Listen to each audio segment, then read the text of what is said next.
I have a really simple recipe for you. It's a schnitzel. And if you've not heard of a schnitzel, it's basically a very thin sliced cut of meat that's coated in breadcrumbs and then served with a simple sauce. So mine is coated in panko for extra crunch, and then the sauce is so easy, you're not gonna believe it. It's just sour cream and lemon and dill.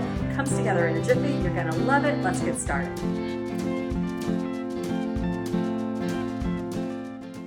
To make the schnitzel, first you need to pound out that cutlet until it's very thin. Beat an egg and then add in a little bit of garlic. I'm just grating mine right in. And then you need to dredge the cutlet in the egg and then in your breadcrumb mixture.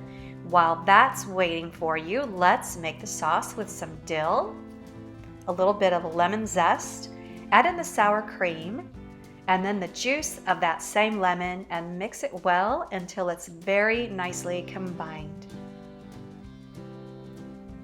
Then you need to saute those cutlets and serve them right up, nice and hot, crispy with the dill sauce and a little lemon wedge on the side.